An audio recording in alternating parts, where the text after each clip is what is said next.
You know, I can go on and on, but just know that there is a plan. You know, no matter, you know, how often this happens, it's never going to look pretty, it's never going to be perfect, and it's always going to be chaotic. If we have 500 to 1,000 teens running around downtown, you know, we could have the best plan in place, but it's still going to look pretty chaotic. But I think we could do a better job of managing the resources and taking the right people's, right individuals into custody and trying to keep people safe downtown.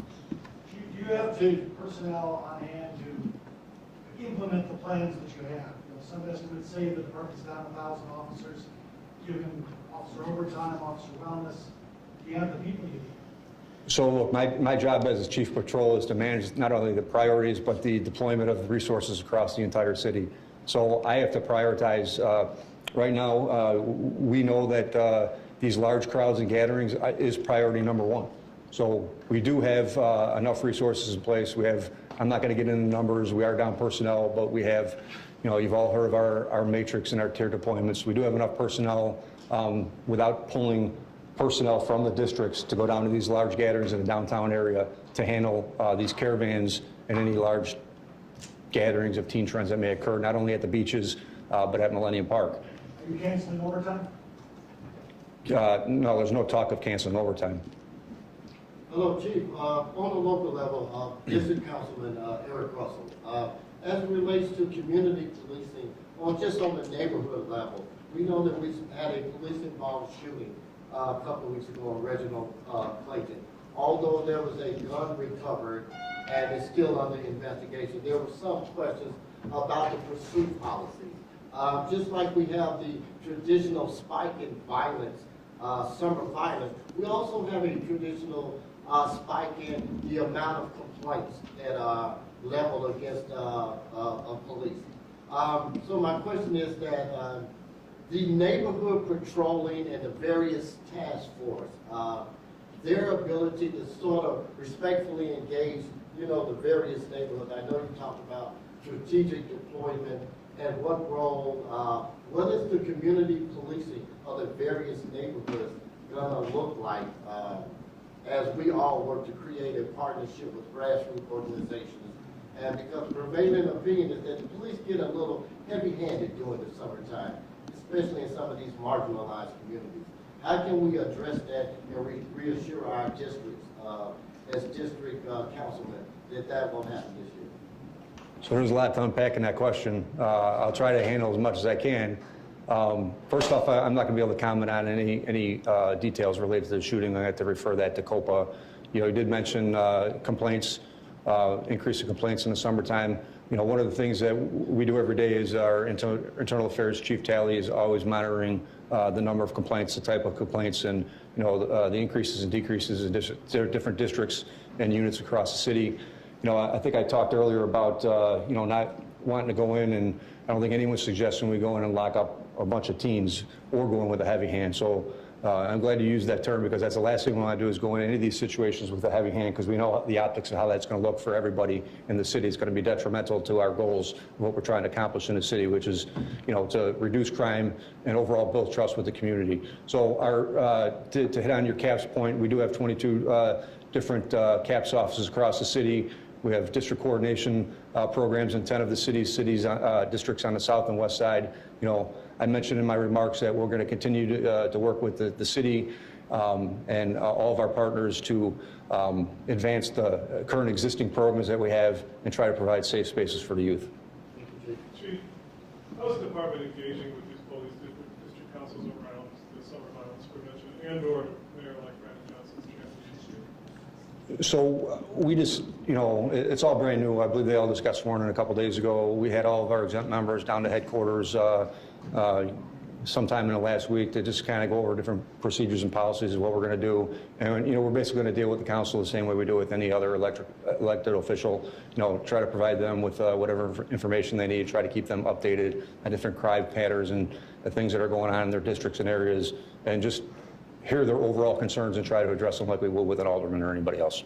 And the mayor-elect, his transition team, like they've talked about preventative public safety, is that coming into conversation at all here? Yeah, so I haven't had a lot of opportunities to sit down with the transition team, but I think we're all on board with, you know, doing all of the above, you know, all the things that we've been doing increasing our youth programs, reducing violence. And I look forward to working with the transition team in the future and seeing exactly what the new mayor's, what his plan is going to be. Chief, what is the curfew for teens, and does that change in the summer? So if you remember last year, I believe there was a homicide in Millennium Park. I think there was I don't remember how we changed it. I don't remember if city council changed it or if there was an executive order through the mayor's office that changed it, but the curfew was changed to 10 o'clock, I think. Question for the first deputy on lifeguards. Does Chicago have enough lifeguards to stand beaches and buildings, beaches and pools open on time because of that? I'd like to use this opportunity to tell all our teens. Oh, Please sorry. give me the microphones. I've got a big mouth. I'd like to use this opportunity to tell all our teens that lifeguarding is a great opportunity. I know that some of our pools were not open last year because of a lack of lifeguards. One of the programs that Chicago Police and Fire work closely with high school students is the Chicago Police and Fire Training Academy. And we have about 150 high school seniors and juniors currently enrolled, participating in learning more about careers in the fire service and the police. I know that we just recently referred approximately 40 of our current CPFTA students to the Park District for training and potential employment as lifeguards. So I'm telling this to every teen in the city, particularly if you're a strong swimmer. It's a great job opportunity. And if you're not a strong swimmer yet, work on it so that you can be a lifeguard next year. There's a lot of police officers, firefighters that I know that were lifeguards, and they came back year after year after year. It's the greatest summer job in the city. Question for Mr. Torado. Sir. I know your predecessor is part of the mayor's transition team. Can you talk a little bit about how you see the transition going and if there will be any changes to summer policies as a result of that transition? So I won't be able to speak to that because I haven't been in communication with the transition teams. So just working for Chief of Staff Rich Gaitis, I'm sure that it's going to be very intense, but very direct and very fair. And also, he is a man of integrity. I am looking forward to what this looks like in the next 15 days. Last question. You talked about an increased presence on the CTA. Can you get into maybe a little bit more on summer plans for that? Understand that violent crime has seen a bit of a downtick, but we know there are a number of people who won't even use the system anymore. They're so freaked out by the crime and the issues the past couple years. So yes, we are seeing decreases in violent crime on the CTA.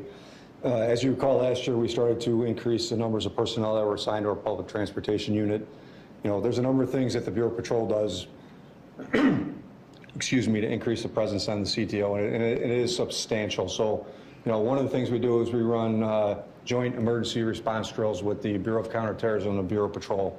So what we do is we pick platforms across the city where there's been shootings or recent violent incidents, and we run a joint mission, and we all respond there. It creates a large police presence on the platforms, and we also require the officers, after they respond, to ride the trains, 2 stops in each direction. So we do those twice a week. That's one thing we do to get an increased presence. We also run, we require every district that has a platform, which is almost every district, to run 2 daily outdoor roll calls at those platforms. So they'll go to the platforms, can call for all available personnel to come to the platform, and they'll conduct an outdoor roll call and just briefly talk about what's going on the platforms or what kind of crimes occurring in the area.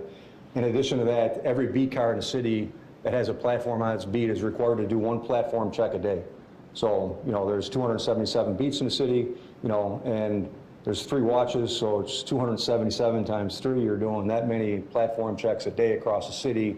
And in addition to that, we require 1 car per sector. Every district is broken down into 3 sectors to ride either a bus or train once per tour duty. So those are just a couple of things that we do to have an increased presence on the CTA. And we hear the concerns of the city. We want to make people not only feel safe, but be safe while they're on public transportation. Thank you.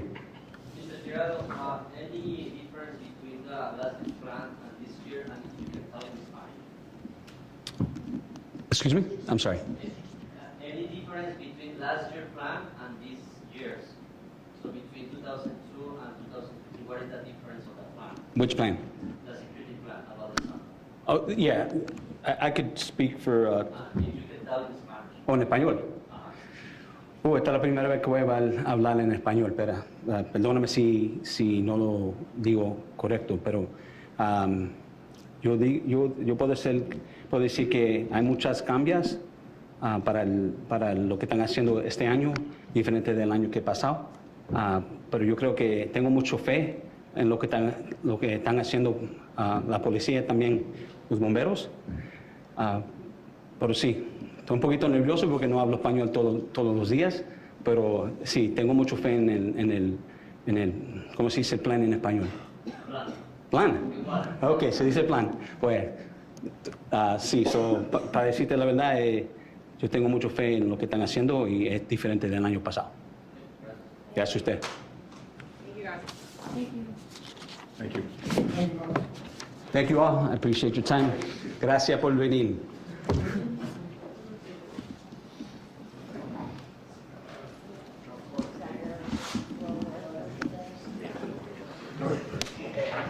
First,